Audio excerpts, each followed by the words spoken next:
Hello guys friends, आप सबने एक टर्म सुनी होगी कि बिग फर्म्स में वर्क पेपर अपने आप बोलते हैं। हम रहे या ना रहे, लेकिन हमारा काम, हमारे वर्क पेपर वहां पे हमेशा बोलते रहेंगे।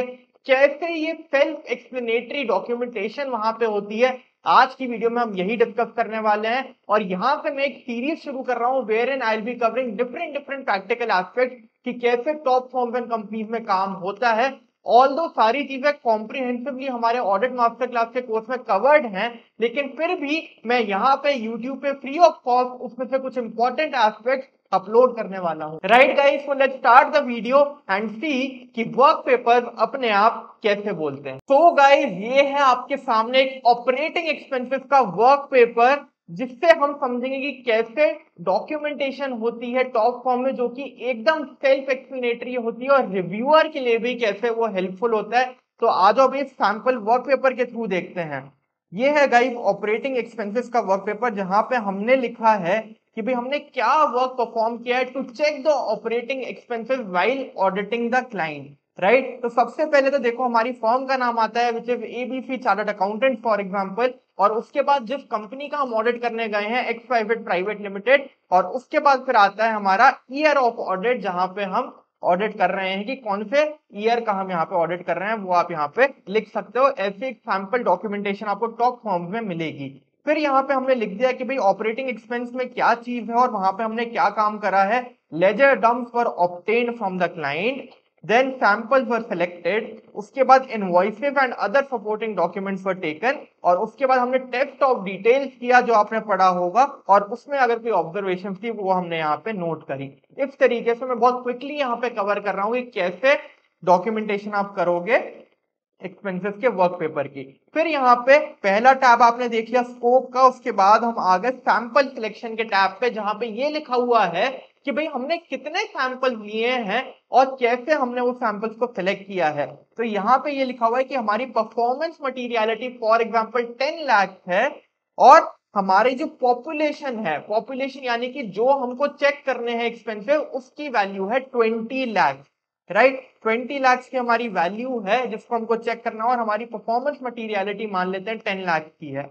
राइट, यहाँ पे फिर उसके बाद क्या लिखा हुआ है कि हमारा रिस्क जो है इस एरिया में वो बहुत सिग्निफिकेंट नहीं है, और हमारी जो कंट्रोल टेस्टिंग के रिजल्ट थे वो ठीक थे, and we are relying on control, ये चीज यहाँ पे लिखी हुई है। तो जो आपने पढ़ा होगा अपने थ्योरी में कि भाई कंट्रोल टेस्टिंग के रिजल्ट्स की हेल्प से we decide the nature, timing and extent of substantive testing, वो प्रैक्टिकली आपको यहाँ पे देखने को मिल रहा है कि कैसे हम यहाँ पे सैंपल सिलेक्शन करेंगे based on the results of control testing.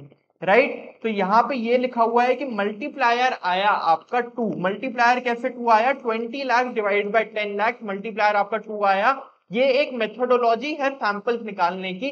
हो सकता है कि आपकी फॉर्म में थोड़ी सी अलग हो, लेकिन बेसिक क्रक्स समझने का ट्राई करना है कि कैसे हम परफॉर्मेंस मटीरियलिटी की हेल्प से यहाँ पे सैंपल्स निकाल रहे हैं। राइट, तो हमने पहले देखा कि हम कंट्रोल्स के ऊपर रिलाय कर रहे हैं क्योंकि हमारी कंट्रोल टेस्टिंग के रिजल्ट इफेक्टिव थे।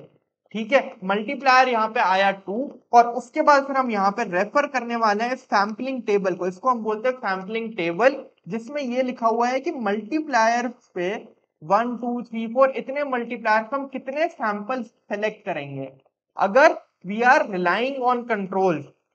ठीक है, यहाँ पे लिख देते हैं, मान लो ये है रिलाइंग ऑन कंट्रोल्स। ठीक है, एकदम इजी लैंग्वेज में मैंने लिख दिया, और ये है नॉट रिलाइंग ऑन कंट्रोल, यानी कि अगर हम कंट्रोल्स के ऊपर रिलाय कर रहे हैं तो 2 के मल्टीप्लायर पे हमारे 4 सैंपल्स आएंगे जो यहाँ लिखा हुआ है, and if we are not relying on controls तो 2 के मल्टीप्लायर पे यहाँ पे हमारे 6 सैंपल्स निकलेंगे। यहां से हम आप उसको लिंक कर सकते हो जो हमने अभी डिस्कस किया है कि हमारे अगर कंट्रोल्स इफेक्टिव ना हो तो सैंपल साइज ज्यादा रहेगा, यानी कि हम 6 सैंपल सेलेक्ट करते हैं अगर हमारे कंट्रोल्स खराब होते हैं। राइट, लेकिन क्योंकि हम कंट्रोल्स के ऊपर रिलाय कर रहे हैं इसलिए हम यहाँ पे 4 सैंपल्स को सेलेक्ट करेंगे।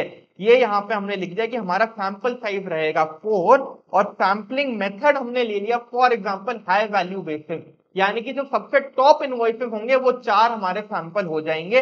ये चीज हमने यहाँ पे लिखी हुई है। ठीक है सर, थोड़ी थोड़ी चीजें समझ आ रही है क्योंकि मैं बहुत क्विकली यहाँ पे समझा रहा हूँ आपको। इसके बाद हमने यहाँ पे बनाई हुई है गाइस एक एक्सपेंस की कंट्रोल शीट, यानी कि हमने यहाँ लिखा हुआ है कि देखो legal and professional expense 5 lakh के थे, printing and stationery expense 2.5 lakh का था, ट्रैवलिंग एक्सपेंस 7.5 लाख का था और रिपेयर एंड मेंटेनेंस 5 लाख के थे। टोटल 20 लाख के हमारे एक्सपेंसेस हैं जो हमको चेक करने हैं। यही हमने वहां पे पॉपुलेशन में लिख दिया आपकी पिछली वाली शीट में। ठीक है, ये एक्सेल मैं आपको प्रोवाइड कर दूंगा, आप हमारे टेलीग्राम ग्रुप से ले सकते हो, डिस्क्रिप्शन बॉक्स में आपको लिंक मिल जाएगा ताकि आप रेफर कर पाओ इसे। राइट, तो 20 लाख का आपका पॉपुलेशन जो आपको चेक करनी है वो यहाँ पे हमने लिख ली। और इस 20 लाख में से हमने जो 4 सैंपल निकाले हैं वो भी यहाँ पे लिंक लगे हुए हैं। अब कितना बढ़िया होगा रिव्यूअर के लिए कि उसको यहाँ पे देखते ही पता चल रहा है कि 20 लाख के एक्सपेंसिव हैं जो हमने इस तरीके से चेक करें। इस शीट पे मैं अभी वापस आऊंगा और फिर देखेंगे कि ये शीट अपने आप कैसे बोलती है। ठीक है, एक बार पहले नेक्स्ट शीट पे चलते हैं which is test of detail, जहां पे हमने 4 सैंपल निकाल के अच्छी तरह उनको डॉक्यूमेंट करा है। आ जाओ भाई क्विकली ये देख लेते हैं। तो मान लो लीगल प्रोफेशनल में से हमने एक सैंपल निकाला। कैसे निकालते हैं सैंपल, वो भी एक डिटेल प्रोसेस है कि कैसे हमने हाई वैल्यू सेलेक्ट किया लेजर में से, उसको किसी और वीडियो में डिस्कस करेंगे। लेकिन मान लेते हैं कि अभी हमने एक ही सैंपल निकाला लीगल एंड प्रोफेशनल का जिसका वाउचर नंबर था 720 और ये vendor name, vendor date, voucher date, taxable amount, ये सारी चीजें हमने यहाँ पे चेक करी, इनवॉइस निकलवा के, सपोर्टिंग डॉक्यूमेंट्स क्लाइंट से मांग के। ठीक है, यहाँ पे फिर हमने डिस्क्रिप्शन लिखा और यहाँ पे इसके बाद जो ऊपर लिखा हुआ ये है आपके अवर्शन। आपने पढ़े हैं ना aversion, occurrence, accuracy, classification, completeness, cut off, ये आपके पीएनएल एरियाज के अवर्शन हैं। और इन अवर्शन को चेक करने के लिए हमने क्या क्या ऑडिट प्रोसीजर अप्लाई करे वो यहाँ पे लिखा हुआ है कि वाउचर किसने बनाया, किसने अप्रूव किया, परचेज ऑर्डर डेट क्या थी, वाउचर तरीके से अप्रूव हुआ, it is in the name of the company, are original invoices attached, has correct head been debited, has correct account been debited, whether account party has been correct or not, voucher adequately supported है या नहीं, does it pertain to the correct period और not, ये सारी चीजें आपने यहाँ पे चेक करी और अगर कोई ऑब्जर्वेशन थी तो यहाँ पे आपने डॉक्यूमेंट कर दी। This is a self explanatory work paper for the particular sample which you have selected. Right, इसी तरीके से हमने चारों सैंपल यहाँ पे डॉक्यूमेंट कर दिए। तो हम चले थे कि 20 लाख की पॉपुलेशन हमको चेक करनी है और फाइनली हम वहां तक पहुंच गए कि हमने कौन से 4 सैंपल लिए और उनमें क्या क्या चेकिंग करी। राइट, अब आओ ये एक्सपेंस कंट्रोल वाली शीट पे जिसपे लिंक लगा हुआ है आपकी टेस्ट ऑफ डिटेल की शीट से। ठीक है, तो फॉर एग्जांपल अगर रिव्यूअर आता है वो खाली एक कंट्रोल शीट देखता है तो उसके लिए कितनी आसानी हो जाएगी वो हम देखते हैं। रिव्यूअर ने आया और देखा अच्छा 20 लाख का पॉपुलेशन साइज था और उसमें से हमने सैंपल 1 ये सेलेक्ट किया 2 लाख का, सैंपल 2 हमने 75,000 का सेलेक्ट किया, सैंपल 3 हमने 2,02,000 का सेलेक्ट किया ट्रैवलिंग एक्सपेंस में से और सैंपल 4 हमने सेलेक्ट किया 35,000 का। बेसिस ऑफ सिलेक्शन था हमारा हाई वैल्यू बेसिस और परसेंटेज जो हमने कवर कर दी विच इज 25.6%। ये सारी इंफॉर्मेशन रिव्यूअर को मिल गई। टोटल हमने 20 लाख में से 5,12,000 के एक्सपेंसेस हमने चेक कर लिए बाय वे ऑफ 4 सैंपल। अब मान लो रिव्यूअर को ये देखना है कि भैया सैंपल 1 में क्या क्या चेक किया, तो उसको खाली इस लिंक पे ट्रैवल करना है। लिंक पे ट्रैवल करने का शॉर्टकट होता है कंट्रोल प्लस आपकी ये वाली जो की है, इससे आप लिंक पे ट्रैवल कर सकते हो। तो सीधा यहाँ पे क्लिक किया और सीधा रिव्यूअर आ जाएगा आपकी टेस्ट ऑफ डिटेल्स के 2 लाख वाले सैंपल की शीट पर और उसको यहाँ पे दिख जाएगा अच्छा यहाँ पे ये चेकिंग हुई है सैंपल में और अगर कोई ऑब्जर्वेशन है तो वो यहाँ पे रीड कर सकता है। This is a self explanatory work paper जिसमें आपको सारी चीजें मिल गई कि ऑपरेटिंग एक्सपेंस हमने चेक क्या किया, हमने सैंपल कैसे सिलेक्ट किए, हमने सैंपल कौन से सिलेक्ट किए और उन सैंपल में हमने क्या क्या चेक किया।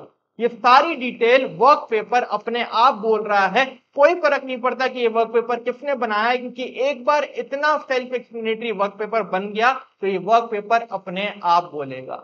This is how documentation is done in the top form. Right guys, so इस तरीके से टॉप फॉर्म में डॉक्यूमेंटेशन होती है। आई होप कि आपको क्लैरिटी मिल गई होगी किस टाइप के क्वालिटी वर्क पेपर आपको बनाने होंगे अच्छी फर्म में जब आप ऑडिट करने जाओगे। और अगर आपको डिटेल में सीखना है कि भाई कैसे हम हर एरिया की टेस्टिंग करेंगे, चाहे वो कैश एंड बैंक हो, फिक्स्ड एसेट्स हो, डाइवर्जन ऑफ फंड्स कैसे निकालेंगे हम, ये सारी चीजें अगर आपको सीखनी है then you can definitely enroll for our audit master class. वहां पे आप अपने हाथ से ये वर्क पेपर बनाओगे, सारे प्रोसीजर्स अप्लाई करोगे और टॉप फॉर्म्स के लिए रेडी हो जाओगे।